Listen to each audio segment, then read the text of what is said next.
অনেকে আবার একটু বেশি বোঝে, কয় 8 তারিখও রাখি 9 তারিখও রাখি, যেটা হয় মানে তোমার দেশের মাসআলা হলো এটা, তোমার মাসলাক হলো এটা।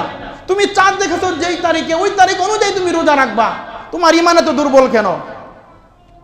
8 তারিখ রোজা 8 তারিখেটা 8 তারিখেই হবে, ওটার ফজিলত 8 তারিখেই তুমি পাবে। আর 9 তারিখ যেটা, ওটা 9 তারিখ, ওটা স্বতন্ত্র, ওটা ভিন্ন একটা আমল। আমাদের দেশে কিছু পাগল আছে, বিভিন্ন চাঁদপুর বা বিভিন্ন এলাকার মধ্যে আছে না, তারা রমজানের সময় ওই সৌদি আরবের সাথে মিলাইয়া ঈদ করে, সৌদি আরবের সাথে মিলাইয়া তারা ঈদের নামাজ পড়ে, রোজা রাখে, সব কিছু করে। ভাই, আপনার জীবন থেকে একটা আমল যদি, একটা রোজা যদি ছুটে যায়, সৌদি আরবের সাথে মিলাই আপনি একদিন আগে রোজা রাখলেন, রোজা ভাঙ্গার ক্ষেত্রে একদিন আগে রোজা ভেঙে দিলেন। আপনি যদি মৃত্যু পর্যন্ত ধারাবাহিক রোজা রাখেন, একটা ফরজ রোজার কাফারা আপনি দিতে পারবেন? 9 জিলহজ রোজা রাখার বিষয়টা নিয়ে অনেক মতভেদ, মত পার্থক্য, মতানৈক্য দেখা যায়। এক একজন এক এক দিকে কথা বলেন। আসলে মূল বিষয় কোনটা, মূল মাসআলা কোনটা, কবে আমাদের রোজা রাখতে হবে, খুব ভালো করে বিষয়টা বুঝবেন, বোঝার চেষ্টা করবেন। রাসূল করিম সাল্লাল্লাহু আলাইহি ওয়াসাল্লাম বলেছেন, সুমু লিরুইয়াতিহি ওয়া আফতিরু লিরুইয়াতিহি। সুমু লিরুইয়াতিহি, তোমরা নতুন চাঁদ দেখে রোজা রাখো। ও আফতিরু লিরুইয়াতিহি, এবং চাঁদ দেখেই তোমরা রোজা ভঙ্গ করো, অর্থাৎ তোমরা ইফতার করো। চাঁদ দেখেই রোজা রাখো আর চাঁদ দেখেই তোমরা রোজা ভঙ্গ করো।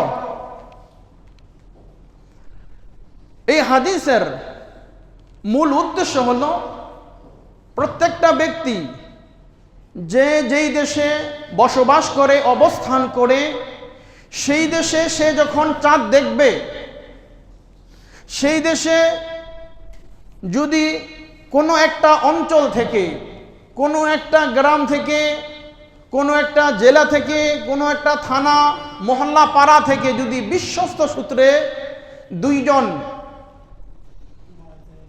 ব্যক্তি যদি নির্ভরযোগ্য স্বাক্ষর প্রদান করে, হ্যাঁ আমরা আজকে চাঁদ উদিত হয়েছে, চাঁদ আমরা দেখেছি, ওই 2 জনের সাক্ষী হিসাবে তখন ওই দেশের সমস্ত মানুষ তারা রোজা রাখবে এবং ওই অনুযায়ী আমল করবে। ঠিক তেমনি ভাবে যখন আমলের শেষে যখন আবার চাঁদ উদিত হবে, আবার যখন চাঁদ দেখবে, তখন ওই চাঁদ দেখার মাধ্যমে নির্ভরযোগ্য সূত্রে জানা যাবে, তখন প্রত্যেক দেশের রাষ্ট্রপ্রধান অথবা তাদের যেই চাঁদ দেখার কমিটি আছে, তারা তখন ঘোষণা করবে যে আমরা চাঁদ দেখেছি, আপনারা এই দেশের মানুষ, আপনারা এই দেশে বসবাস যারা করেন, তারা আপনারা আগামীকাল থেকে আপনারা এই আমলগুলো করবেন অথবা ঈদ উদযাপন করবেন। তাহলে এটা চাঁদের সাথে সম্পৃক্ত। যেই দেশে অবস্থান করবে, বসবাস করবে, তার জন্য ওই দেশে ওই অবস্থা অনুযায়ী সে আমল করবে, সে রোজা রাখবে, সে কুরবানি করবে, সে রোজা রাখবে, রোজা ভাঙবে। এখন আমরা যারা রয়েছি, আমাদের দেশের সাথে, সৌদি আরবের সাথে, বিভিন্ন দেশের সাথে, অন্য দেশের সাথে একটা সময়ের পার্থক্য, সময়ের ব্যবধান রয়েছে। যেমন ধরেন সৌদি আরবের কথা, আমার দেশে যেই দিন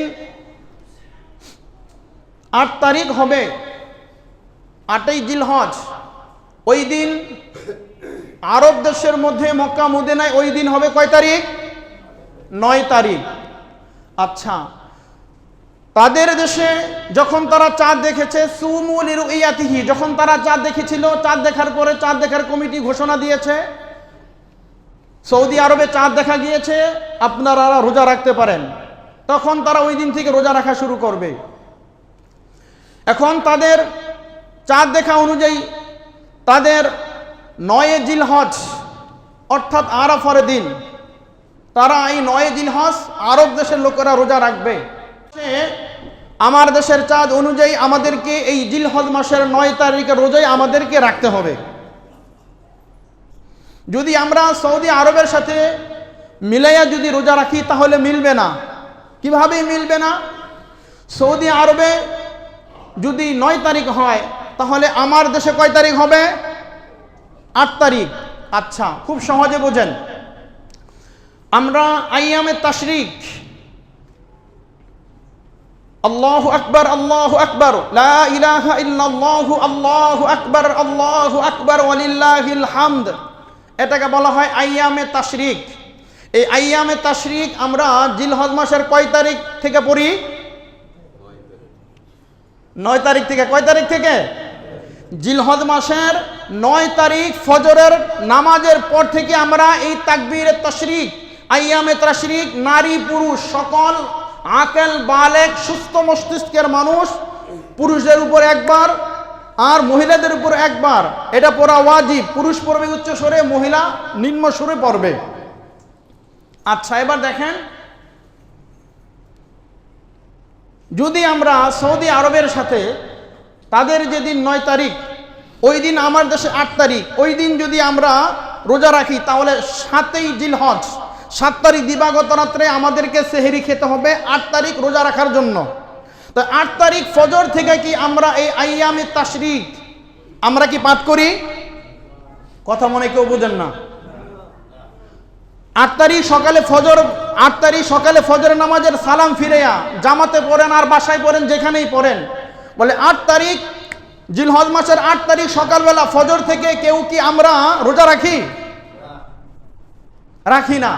তাহলে যদি আমরা রোজাও রাখি না, তাকবীরে তাশরিক আইয়ামে তাশরিকও আমরা পাঠ করি না, আমরা আইয়ামে তাশরিক পাঠ করি 9 জিলহজ ফজর থেকে, তাহলে সৌদি আরবের সাথে যদি আমরা 8 তারিখে রোজাটা রাখি তাহলে বলেন তো আমার এই রোজাটাকে হবে?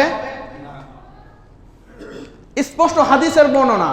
হযরতে আলী রাদিয়াল্লাহু তাআলা আনহু বলেন, আন্নাহু কানা ইউকাব্বিরু বাদা সলাতিল ফজরি ইয়াউমা আরাফা ইলা সলাতিল আসরি মিন আখিরি আইয়ামিত তাশরিক। হাদিসটা ভালো করে বোঝার চেষ্টা করেন। রাসূলের জামাতা ফাতেমা রাদিয়াল্লাহু তাআলা আনহার স্বামী হাসান হুসাইন রাদিয়াল্লাহু তাআলা আনহুর পিতা, রাসূল যার ব্যাপারে বলেছেন আনা মদিনাতুল ইলম ও আলিয়ুন বাবুহা, আনা মদিনাতুল ইলম, আমি হলাম মদিনার ইলম, ও আলিয়ুন বাবুহা, আর ওই মদিনার ইলমের দরজা হলো হযরতে আলী। সুবহানাল্লাহ।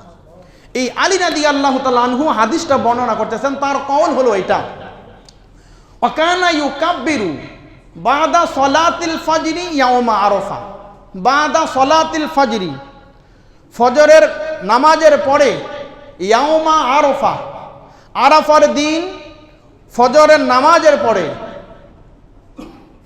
আরাফা মানে 9 জিলহজ, 9 জিলহজ ফজরের নামাজের পরে আমি তাকবীর পাঠ করা শুরু করি।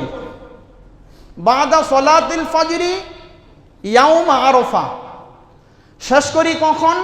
ইলা সলাতিল আসরি, ইলা মানে পর্যন্ত, সলাতুল আসরি বলে আসর পর্যন্ত, মিন থেকে, আখিরি আইয়ামে তাশরিক,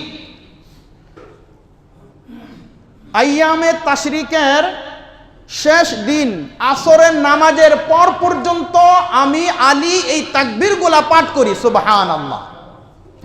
জিলহজ মাসের 9 তারিখ ফজর থেকে শুরু করে 9, 10, 11, 12, 13, তাহলে 5, 10, 15, 20 আর হলো 3, কত? 23 উক্ত।